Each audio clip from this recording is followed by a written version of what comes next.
வணக்கம் நண்பர்களே, இது VDL விளாக்ஸ் வீக்கெண்ட் குட்டி ஸ்டோரிஸ். இந்த வீக்கெண்ட்ல நம்ம என்ன குட்டி ஸ்டோரி பார்க்க போறோம்னா, சிவசங்கரி எழுதிய விசுவாசம். மனோகருக்கு நாய்னா ஒரு அலாதி பிரியம். என்ன நாய் நான் சொன்னேன்? தப்பு தப்பு. மனோகர் காதுல இந்த வார்த்தை விழுந்திருந்தா நான் சொல்ற ஒவ்வொரு வார்த்தையும் எத்தனை அழகா புரிஞ்சுக்கிட்டு ஒபே பண்ற இவனையா நாயின்னு சொல்றீங்க அப்படின்னு சண்டைக்கு வந்துருவான். அதுவும் சரிதான். பிரின்ஸ் பிறப்பால் தான் நாயே தவிர மற்ற விஷயங்கள்ல ஒரு மனுஷனை விட மேலானவன் தான். ஒத்துக்கிட்டே ஆக வேண்டிய விஷயம். பிரின்ஸை பத்தின விவரங்களுக்கு வரும் முன்னால மனோகரை கொஞ்சம் புரிஞ்சுக்கலாம். மனோ பெற்றோருக்கு ஒரே பிள்ளை, ஒன்னே ஒண்ணு, கண்ணே கண்ணு. அந்த செல்லம் முரட்டு சுபாவம். சேலத்துல அப்பா ஒரு தொழிலதிபர், நல்ல பணம்.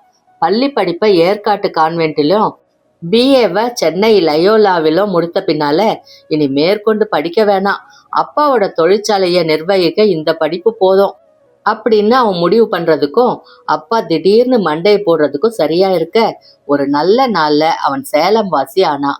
மனோகர் பாக்குறதுக்கு ஜோரா இருப்பான். டென்னிஸ் ஷட்டில்லாம் விளையாடி மைல் கணக்குல மலை சரிவுகள்ல ஏறி இறங்கி இதமான வெயில்ல காஞ்சி உருவி விட்ட மாதிரி இருக்கும் தேகம், அடர்த்தியான தலைமுடி, சற்றே மேல் உதட்டுல வழிந்த மீசை, வெள்ளை பற்கள். ஹலோ மனோ அப்படின்னா சட்டுன்னு இயல்பா விரியும் சிரிப்பு. இந்த மனோகருக்கு ஏனோ கல்யாணம் அப்படின்ற சமாச்சாரம், குடும்பம், அது இது அப்படின்றதுலாம் ஈடுபாடே இல்லை. நண்பர்கள் கூட கூட ரொம்ப ஈடுபாடுன்னு சொல்ல முடியாது. தேக பயிற்சி செய்வான், தொழிற்சாலைக்கு போவான், நிறைய படிப்பான், பாட்டு கேட்பான், இப்படியே பொழுத ஓட்டிடுவான். சினிமாவுக்கு போறதை விட JK புஸ்தகத்தோட உட்கார்ந்து இருக்கிறது அவனுக்கு பிடிச்ச விஷயம். வள வளன்னு பேசும் ரகம் இல்லையே தவிர யாராவது வாயை கிண்டுனா மனசுல உருவாகி இருக்கிற கருத்துக்களை அழுத்தமா எடுத்து சொல்ல தயங்காதவன். வாட்ஸ் தேர் இன் மேரேஜ்? சும்மா பொழுது போகாதவங்க ஒன்னா சேர்ந்துக்கிட்டு ஆதி நாள்ல இப்படி ஒரு ஏற்பாட்டை செய்துட்டாங்க. ஒரு ஆணுக்கும் பெண்ணுக்கும் ஒருத்தரை ஒருத்தர் பிடிச்சு போச்சா, ரைட், சேர்ந்து வாழட்டும். பிடிக்கலையா பிரிஞ்சிடட்டும்.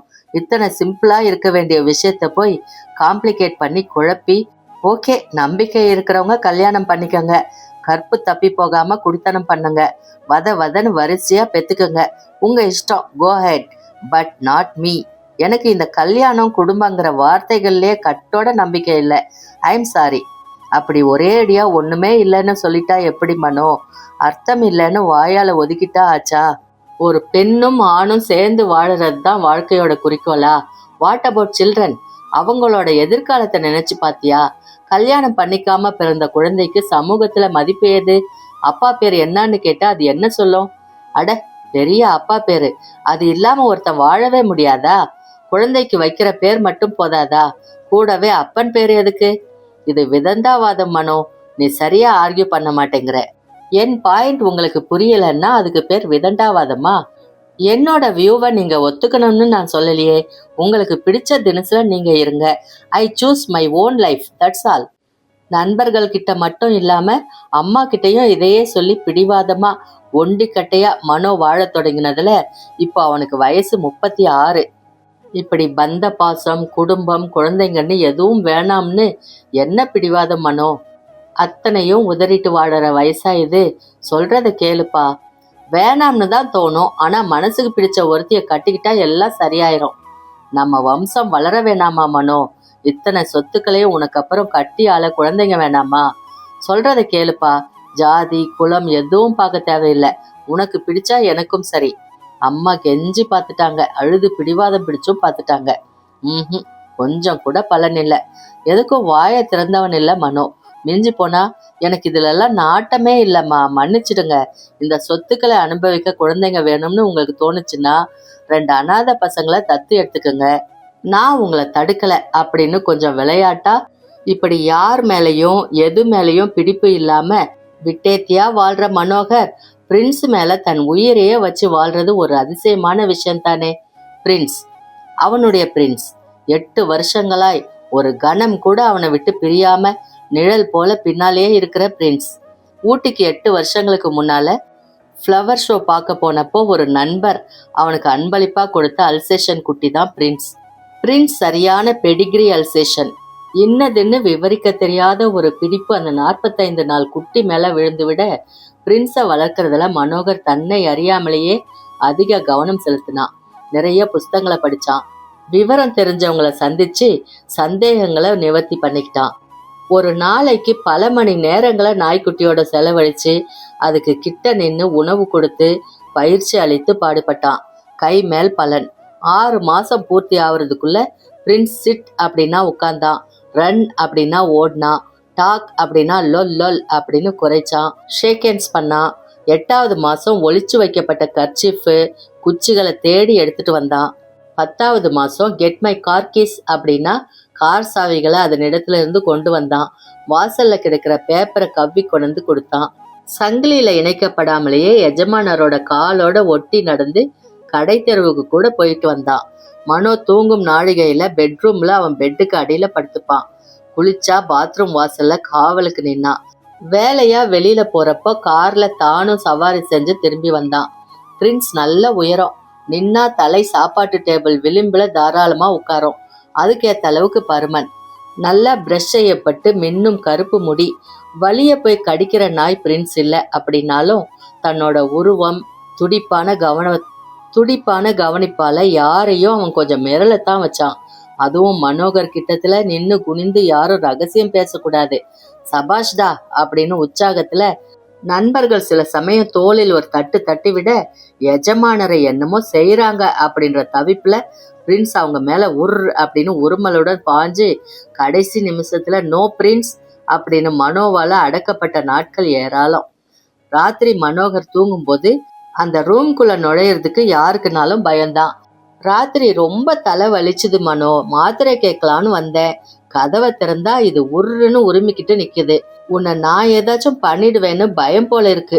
பெத்தவ என்னை விட இதுக்கு உன் மேல கரிசனமா? சரி போ, தூங்குற பிள்ளைய எழுப்ப வேணாம்னு வந்துட்டேன். நல்ல நாயி நல்ல பிள்ளை. அம்மா ஒரு நாள் புகார் செஞ்சப்போ மனோகருக்கு பெருமையா இருந்துச்சு. இதுக்கு பேர்தாம்மா விசுவாசம். எந்த மனுஷன்கிட்டையும் இதை பார்க்க முடியாது. நீ எனக்கு என்ன பண்ற, பதிலுக்கு நான் உனக்கு இதை பண்றதுக்கு அப்படின்னு எல்லாத்துலயும் மனுஷங்களுக்கு சுயநலம்தான். ஆனா இந்த பிரின்ஸ் அப்படி இல்லை. நீ அடிச்சாலும் உதைச்சாலும் உன் காலடி தான் எனக்கு சொர்க்கம்னு இவன் கிடைக்கிறத பாருங்க. நான் தூங்குறப்ப யாராவது ஏதாவது பண்ணிடுவாங்களோன்னு இவன் உஷாரா இருக்கிறதால தான் உங்களை கூட உள்ள விட மாட்டேங்கிறான். அந்த விசுவாசத்துக்கு தான் நான் அடிமையாயிட்டேன் அப்படின்னு தாய்கிட்ட சொன்னவன் பக்கத்துல நின்ன பிரின்ஸ கிட்டத்துல இழுத்து அணைச்சுக்கிட்டான். ஏண்டா போக்கிரி, அம்மாவை கூடவா ராத்திரி உள்ளார விட மாட்டேன்னிட்ட அப்படின்னு செல்லமா அதட்டவும் என்னமோ புரிந்த மாதிரி பிரின்ஸ் அப்படின்னு மருகி வாளை வீசி வீசி ஆட்டுனான். இப்படி தான் உண்டு, தன் பிரின்ஸ் உண்டு, தன் வேலை உண்டு அப்படின்னு இருக்கிற மனோகருக்கு போன 1 வருஷமாய் ஜான் ஸ்டென்பேக்கின் டிராவல்ஸ் வித் சார்லி அப்படின்ற புத்தகத்தை படிச்சதுல இருந்து ஒரு சின்ன ஆசை. நாயை தன்னோட அழைச்சிக்கிட்டு ஸ்டென்பேக் ஒரு பயணம் மேற்கொண்ட மாதிரி தானும் பிரின்ஸோட போகணும் அப்படின்ற உந்துதல். நம் நாட்டுல இது சாத்தியமா? ராத்திரி எங்க தங்குறது, எங்க சாப்பிட்றது? அமெரிக்கான்னா கார் கூடவே கேரவானை இணைச்சிட்டு இழுத்துட்டு போய் வேண்டிய இடங்கள்ல தங்கலாம். டின் சாப்பாடுகளை விதவிதமா வாங்கி நாய்க்கு போடலாம், கவலை இல்லை. ஆனா இந்தியாவில் இது நடக்குமா? ஏன் நடக்காம? ராத்திரி கார்லயே படுத்துக்க வேண்டியதுதான். ஹோட்டல்கள்ல உபரி பணம் தரேன், காரம் இல்லாம கறியே தனி சோறோட சமைச்சு கொடு அப்படின்னா தரமாட்டாங்களா? விடாம யோசனை பண்ணா. அம்மாவுக்கும் நண்பர்களுக்கும் இந்த பயணத்துல இஷ்டம் இல்லை. ஹாலிடே வேணும்னா தனியா எங்கேயாவது போயிட்டு வர்றது. அதை விட்டுட்டு பிரின்ஸை இழுத்துக்கிட்டு எங்க போற? வீணா சிரமப்பட போற மனோ, சொன்னா கேளு. மனோகர் கேட்கல, கிளம்பிட்டான். திருச்சி, தஞ்சாவூர், நாகப்பட்டினம், பாண்டிச்சேரி, மகாபலிபுரம், சென்னை, பெங்களூர், மைசூர், ஊட்டி, கோயம்புத்தூர், சேலம், இதுதான் அவன் மனசுக்குள்ள தீட்டியிருந்த திட்டம். முதல் 4 நாட்கள் எல்லாம் கச்சிதமா நடந்துச்சு. காலையிலும் மாலையிலும் வழியில தென்பட்ட பால்காரர்கிட்ட 1 லிட்டர் பால் வாங்கி மரத்தடியில வண்டியை நிறுத்தி ஸ்டவ்ல காய்ச்சி நெஸ்கஃபே கலந்து தான் குடிச்சிட்டு கையோடு குழந்திருந்த பிரெட்டு முட்டையோடு மிச்சம் இருந்த பாலை பிரின்ஸுக்கு ஊத்துவான். காவேரியில 2 பேரும் சேர்ந்து குளிச்சாங்க. திட்டமிட்டபடி ஹோட்டல்ல சாப்பிட்டாங்க. முடிஞ்ச அளவுக்கு ஊர் சுத்தி பார்த்தாங்க. ராத்திரி நேரத்துல கார்லயே படுத்து தூங்குனாங்க. 5வது நாள் பாண்டிச்சேரியை விட்டு அவங்க சென்னைக்கு கிளம்பும் போது மணி காலை 8. வெயில் இதமா இருந்தது.